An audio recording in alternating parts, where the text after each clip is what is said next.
Okay, so how do we find a demand curve? We've already sort of talked about this, right? Every individual has their own demand at different prices.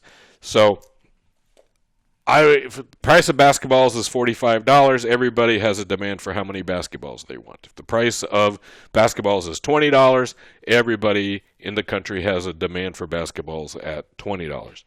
And all we do is we take each price that a basketball might have, and we add those prices up. We don't add the prices up. We add the quantities that everybody wants to buy. So the demand curve for basketballs is the sum of the 300 million different demands for basketballs across everybody in the United States.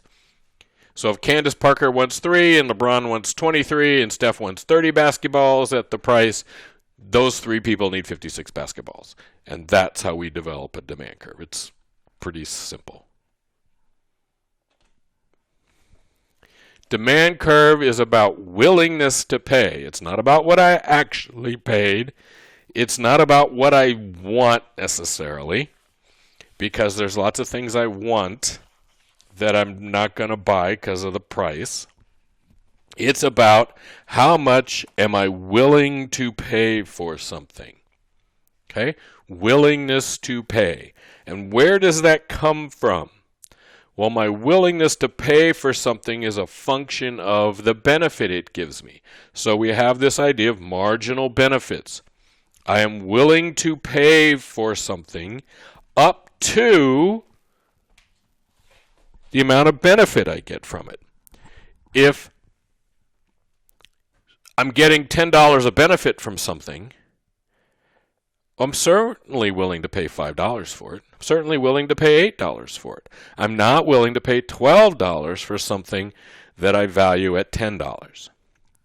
So my willingness to pay comes from my marginal benefits. Demand is all about the marginal benefit. So if you're going to go and buy that double-double at In-N-Out, the marginal benefit of that double-double better be more than $3.25, or you're making a mistake in buying it. If you're a vegetarian and your marginal benefit from that double-double is 0, why would you buy it? Okay? Willingness to pay, marginal benefits. That's demand, marginal benefits. Now, we just zoomed through an idea that is a very important idea to us. And if you're saying, hey, you know this stuff, but what does it have to do with anything? Well, it turns out that this idea, consumer surplus, is actually used in the real world, and we'll talk about that in a second. So let's suppose that I went to buy a sandwich, and I went to Subway to buy this sandwich, and I took $7 with me because this sandwich is worth $7 to me. So my benefit from this sandwich, my marginal benefit from this sandwich, is $7. But I get to Subway and they only make me pay $5. Well, let's just think about what happened. I walked in with $7 of money. What am I leaving with? I gave them $5, so I have $2 of money left, and I got a sandwich. That sandwich, the marginal benefit of that sandwich is $7. So I walked in with $7 in cash. I walk out with a sandwich that's worth $7 to me, plus $2 of cash. I'm better off when I walk out than when I walked in. I walked in with the equivalent of $7. I walk out with the equivalent of $9. I made $2. That $2 I made is called my consumer surplus. Okay? Turns out that government agencies in Washington, D.C. and other places actually try to calculate this. So when a cell phone company goes to the FCC and says, I want to change how I price cell phones, the FCC will try to figure out what effect that has on consumer surplus. And if the change that cell phone company wants to make lowers the consumer surplus of their customers, the FCC will be opposed to it. If it raises the consumer surplus, then the FCC will go along with it. So this concept is an actual real-world economists try to figure this out kind of thing, and you could get a job doing it someday. Okay, so let's remember where we are. We have this demand curve. That red line is the demand curve. Equilibrium is $5. Remember that equilibrium comes from the interaction of both demand and supply. It's demand and supply working together gets us to equilibrium. Okay? It's not one or the other. It's the two of them interacting. Okay? So, look at that demand curve. Every point on that demand curve is above $5. Right? If we start at equilibrium, and again, where's equilibrium? Equilibrium is here, right? Where the two curves meet. Every point to the left of that on the demand curve is above $5. That means for every customer who buys this good, this is really important to remember, for every customer that buys this good, the marginal benefit of it exceeds the price that they had to pay. They're coming out ahead. Again, we've talked about this before, we'll talk about it again. But every single person who buys a sandwich for $5 is gaining some consumer surplus when they buy that sandwich. So if you're willing to pay $7, you gain $2. Here's the definition. I just threw this up here because you probably want the definition and you don't have to look it up. Consumer surplus is the difference between what we actually paid and the highest amount we would have paid.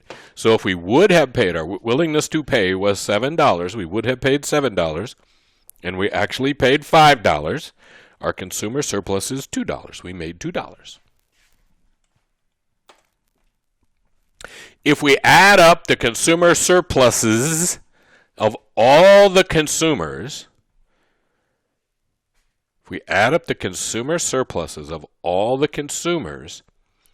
they form this brown triangle up there. The area between the demand curve and the equilibrium price is the total consumer surplus of all the consumers. So I can pick one individual consumer and go, hey, this is my consumer surplus. But I do that for every consumer. And as I add those up, I'm going to get the big brown triangle. Does everybody see that? So that big brown triangle is the sum of everybody's consumer surplus. Okay? That's how much society gained. The consumers in society, all of us gained by the amount of that big brown triangle. So cool. All right. Now, the opposite is also true for supply curve. How are we going to find supply? Well, we're going to take the price of tacos, and at every possible price of tacos, we're going to find out how many tacos each restaurant's willing to produce. So we go to restaurant after restaurant after restaurant, and we say, at $1 a taco, how much are you going to make? At 50 cents a taco, how many are you going to make? At $2 a taco, how many are you going to make? And we see what the supply of each individual is, and we add up all the restaurants in the world, and poof, we have a supply curve. All the restaurants at all the prices. Okay? Now remember that businesses are interested in making a profit. Okay? I make that profit by selling my product for higher amounts of money than it costs. The price needs to be above the cost. Well, we already know that the supply curve is the marginal cost. It's the cost of producing one more. So if I look at this point right here, the cost of producing that sandwich was $3. And how much do I get to sell it for? $5. I just made $2 from selling that sandwich, didn't I? Okay?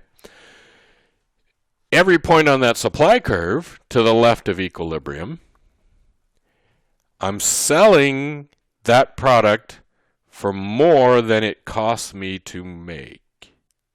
Marginal cost.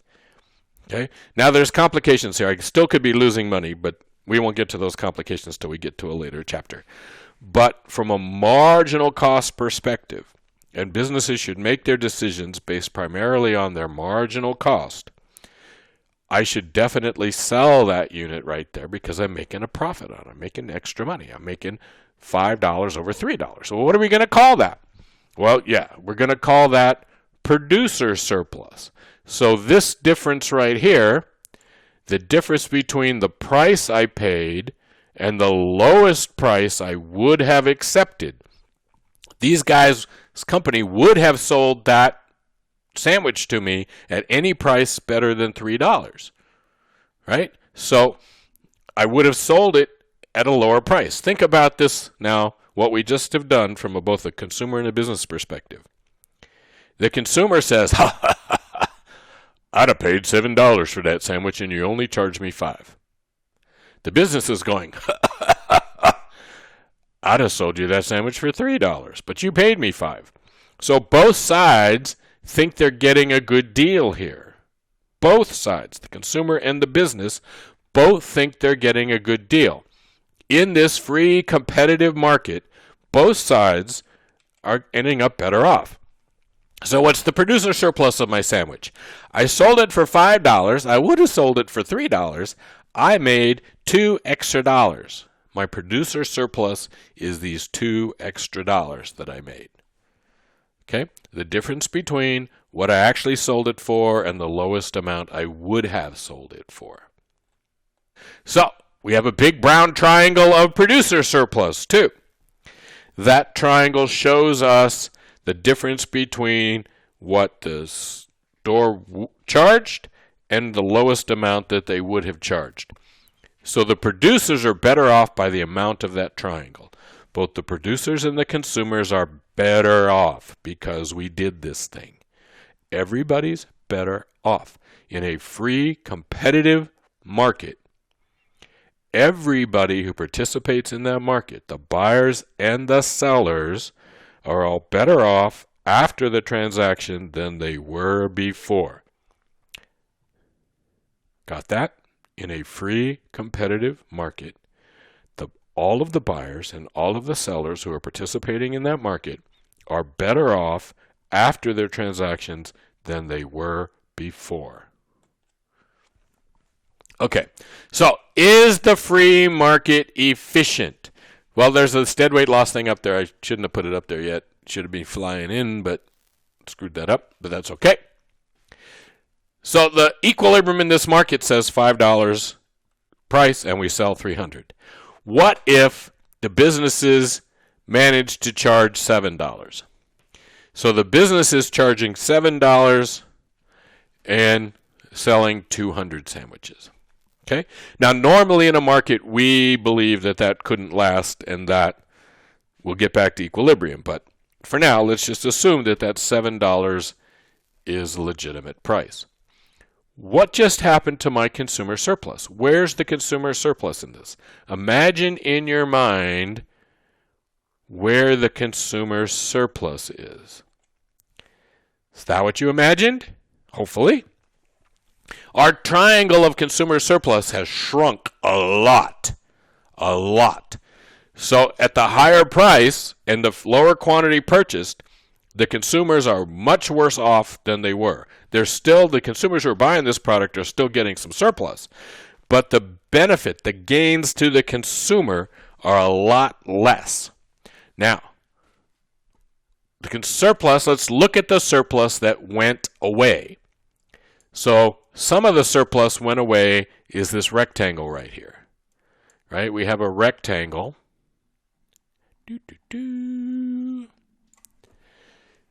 That is consumer surplus that the business took from the consumer and turned into producer surplus.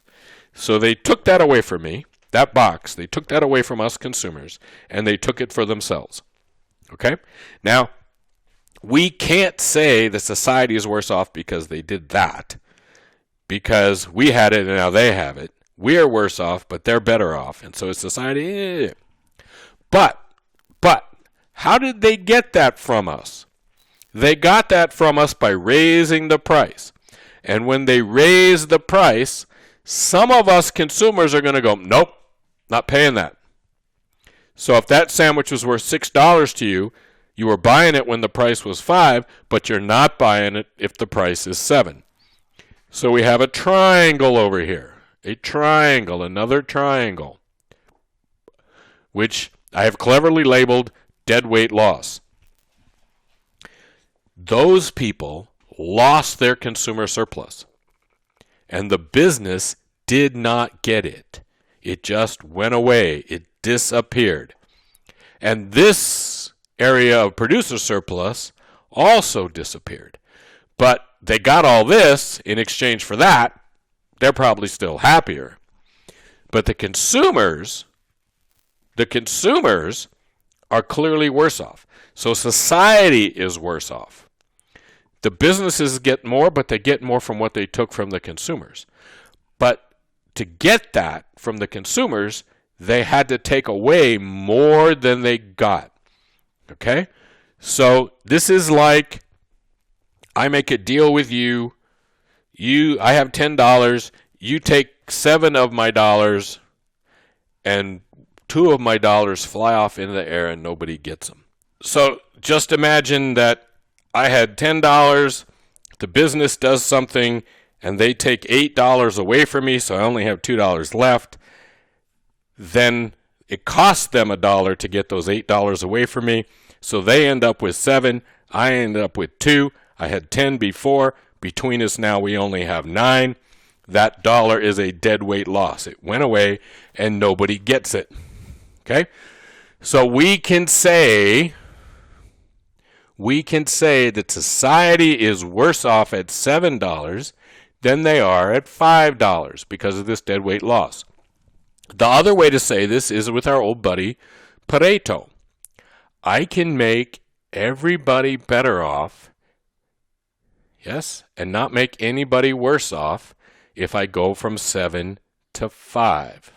If I can do that, $7 is not efficient. It's not optimal. $5 is. At $5, I can't make anybody better off without making somebody else worse off. At $7, I can not make anybody worse off, but make other people better off. All right?